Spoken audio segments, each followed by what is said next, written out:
ধরুন আপনার একটা দারুণ প্রোডাক্ট আছে, কিন্তু এই যে বাংলাদেশের বাজার, এখানে তো প্রতিযোগিতা মারাত্মক। শুধু ভালো প্রোডাক্ট থাকলেই কি চলে? হাজার হাজার ব্যবসার ভিড়ে কাস্টমারের চোখে পড়ার উপায়টা কি? চলেন আজকে ঠিক এই কৌশলটাই একটু খোলাসা করে জেনে নিই।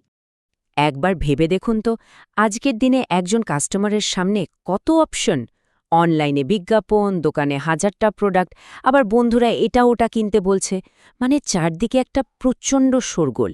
এই এত কিছুর মধ্যে আপনার ব্যবসাটা কি আদৌ কারো চোখে পড়ছে, নাকি এটা ওই ভিড়ের মধ্যে হারিয়ে যাওয়া আর 10টা নামের মতোই একটা নাম হয়ে থাকছে? এই সংখ্যাটার দিকে একবার তাকান। 450.12 বিলিয়ন ডলার। এটা কিন্তু শুধু বাংলাদেশের জিডিপির একটা সংখ্যা না। এটাকে বলা যায় একটা বিশাল যুদ্ধক্ষেত্র, যেখানে প্রত্যেকটা ব্যবসা টিকে থাকার জন্য লড়ছে। আর এই লড়াইয়ে জেতার জন্য শুধু ভালো প্রোডাক্ট থাকাই যথেষ্ট না, তার চেয়ে অনেক বেশি জরুরি হলো কাস্টমারের মনোযোগ আর বিশ্বাসটা জিতে নেওয়া। আর এই যে 82.8 মিলিয়ন, এটা হলো ওই যুদ্ধক্ষেত্রের ডিজিটাল ভার্সনটা। মানে 8 কোটিরও বেশি মানুষ এখন অনলাইনে। এর মানে কি দাঁড়াচ্ছে? মানে হলো একজন কাস্টমার আপনার দোকানে পা রাখারও আগে আপনার ব্যবসা সম্পর্কে একটা ধারণা কিন্তু বানিয়ে ফেলছে। কিভাবে? ফেসবুক, গুগল বা হয়তো কোনো একটা অনলাইন রিভিউ দেখেই তারা ঠিক করে ফেলছে আপনার থেকে কিনবে কি কিনবে না। আর সত্যি বলতে আজকের ব্যবসার আসল খেলাটা কিন্তু এখানেই হচ্ছে। তো এই যে নতুন আর জটিল একটা প্রতিযোগিতার মাঠ, এখানে টিকে থাকার কৌশলটা তাহলে কি? চলেন প্রথম ধাপে যাওয়া যাক। আর ঠিক এখানেই কিন্তু আসল চ্যালেঞ্জটা।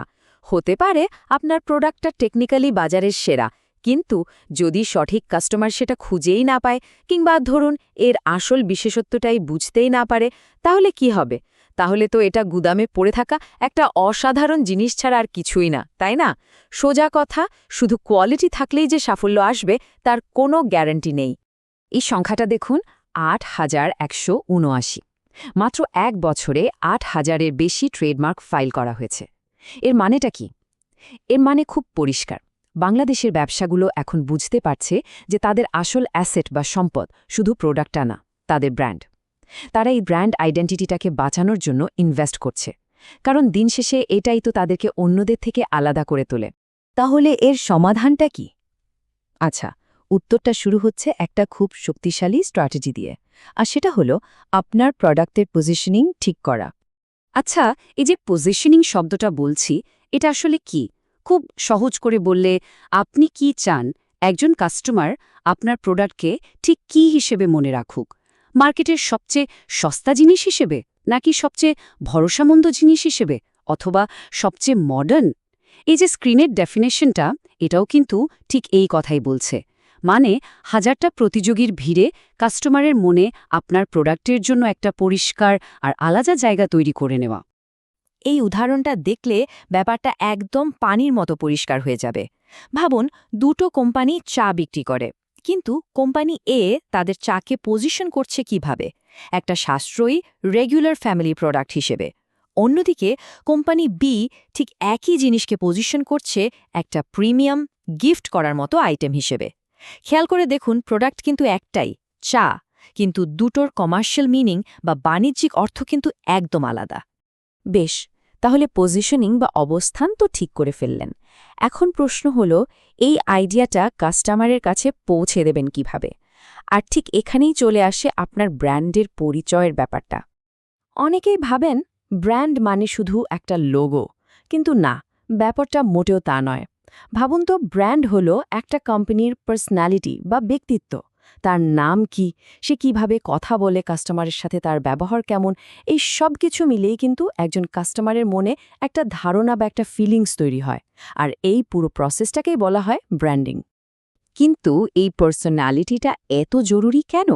কারণ একটা শক্তিশালী ব্র্যান্ড কাস্টমারের মনের ভেতরকার অনিশ্চয়তা বা ডাউট কমিয়ে দেয়। যখন একজন ক্রেতা একটা গোছানো প্রফেশনাল ব্র্যান্ড দেখেন, তখন তিনি কিন্তু অবচেতনভাবেই ধরে নেন যে এর পেছনের কোম্পানিটাও নির্ভরযোগ্য। আর এই বিশ্বাসটাই কিন্তু কেনার সিদ্ধান্তটাকে অনেক সহজ করে দেয়। তাহলে পজিশনিং আর ব্র্যান্ডিং, এই দুটো আইডিয়া একসাথে আজকের বাজারে কেন এত বেশি জরুরি হয়ে উঠেছে? চলুন ব্যাপারটা একটু দেখি। এই লাইনটা দেখুন, কি চমৎকারভাবে পুরো ব্যাপারটা সারাংশ করা হয়েছে। পজিশনিং হল কৌশলগত অর্থ, ব্র্যান্ডিং হলো কৌশলগত প্রকাশ, মানে পজিশনিং ঠিক করে দেয় যে আপনার প্রোডাক্ট মার্কেটে ঠিক কী অর্থ বহন করবে। আর ব্র্যান্ডিং কি করে? ব্র্যান্ডিং সেই অর্থটাকে একটা নাম দেয়, একটা চেহারা দেয়, একটা কণ্ঠ দেয়, যাতে সেটা কাস্টমারের কাছে পৌঁছাতে পারে। সফল হতে গেলে কিন্তু আপনার দুটোই লাগবে। তো একটা শক্তিশালী ব্র্যান্ডের পাওয়ারটা আসলে কোথায়? এটা কিন্তু শুধু প্রোডাক্ট বিক্রি করতে সাহায্য করে না। প্রথমত, এটা আপনাকে অন্যদের থেকে আলাদা করে তোলে। দ্বিতীয়ত, কাস্টমার আপনাকে সহজে মনে রাখতে পারে। তৃতীয়ত, এটা তাদের বিশ্বাস বা আস্থা তৈরি করে। আর এই ভিত্তিটাই কিন্তু লম্বা সময়ের জন্য বিজনেসের সাফল্যের রাস্তাটা তৈরি করে দেয়। এতক্ষণ তো আমরা থিওরি নিয়ে অনেক কথা বললাম, এবার চলেন একটু প্র্যাকটিক্যাল দিকে যাই। কিভাবে নিজের ব্যবসার জন্য একটা স্ট্র্যাটেজিক ব্র্যান্ড ব্লুপ্রিন্ট তৈরি করা যায়? খুব সহজ করে বললে এই 4টা ধাপে কাজটা করা যেতে পারে। স্টেপ 1, আপনার কাস্টমার আর মার্কেট নিয়ে ভালো করে রিসার্চ করুন।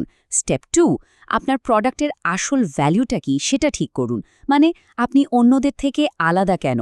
স্টেপ 3, এই ভ্যালুটাকে নিয়ে একটা আকর্ষণীয় গল্প বানান। আর ফাইনালি স্টেপ 4, আপনার সব জায়গায় ওয়েবসাইট, ফেসবুক, দোকান সবখানে ওই একই গল্প আর ডিজাইন ব্যবহার করুন।